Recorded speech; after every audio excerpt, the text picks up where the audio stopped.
Hello, xin chào các bạn đã quay trở lại với review 5 phút.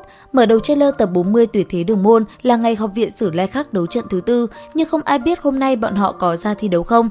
Cho dù có thi, cũng không dám chắc bọn họ có thể giành chiến thắng. Trận chiến trước, Sử Lai Khắc thất quái nhờ vào ý chí chiến đấu kinh người và thiên phú đã có thể lấy yếu thắng mạnh.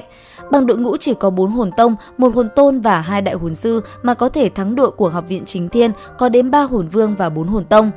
Tuy nhiên, mặc dù thắng nhưng bọn họ cũng trả giá không nhỏ, toàn đội 7 người sau trận đấu ngất hết 6, trong đó có đến mấy người bị thương nặng. Nên bây giờ, Học viện Sử Lai Khắc có đủ 7 người ra thi đấu không cũng rất khó nói. Hơn nữa, cho dù bọn họ ra thi đấu được thì sao, bọn họ lại sáng tạo được kỳ tích nữa à?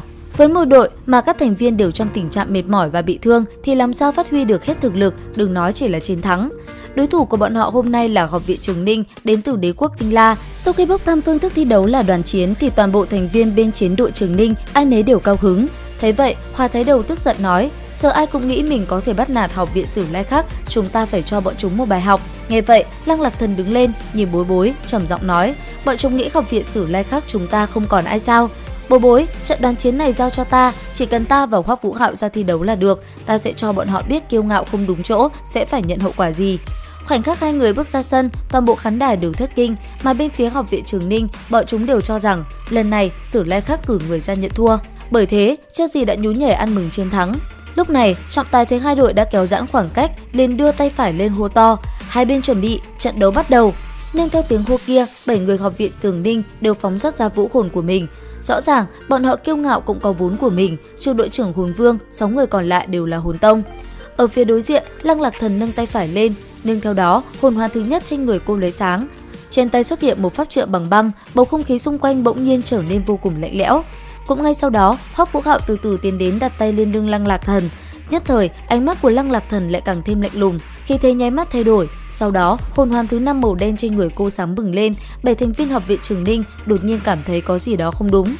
Kế tiếp, những học viên Trường Ninh chưa kịp phản ứng gì đã cảm thấy cả người rét lạnh, máu huyết trong người như bị đông cứng lại, mọi thứ trước mắt dần trở nên mơ hồ. Ý thức của bọn họ vẫn còn, nhưng vũ hồn, hồn lực hết thảy đều đóng băng trong trạng thái giữ nguyên vị trí. Trên sàn đấu, bỗng nhiên xuất hiện 8 khối băng, Lăng Lạc Thần vung tay, pháp trượng biến mất, nàng xoay người nói với Hoắc Vũ Hạo: "Đi đi, cho bọn họ xuống đài, nhớ, chỉ được dùng chân, không được dùng tay, đám người này không xứng."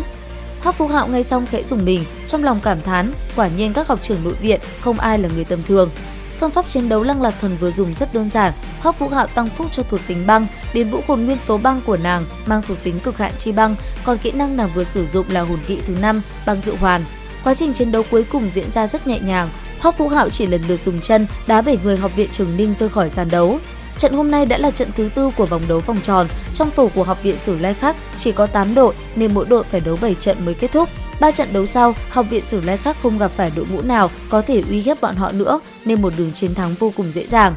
Tuy nhiên, trên đường trở về khu nghỉ ngơi, Hoắc Vũ Hạo và Vương Đông đã bị một vị phong hào đấu la chặn đường.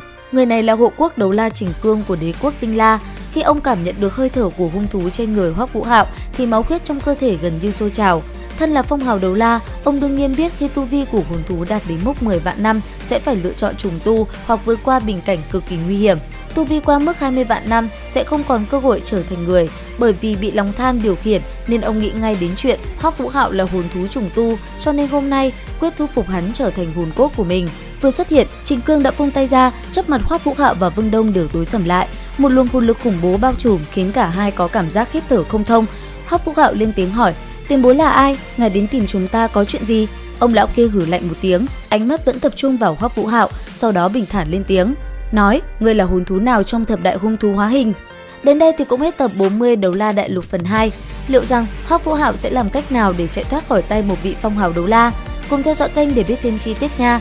Bây giờ thì xin chào tạm biệt và hẹn gặp lại các bạn ở những video tiếp theo.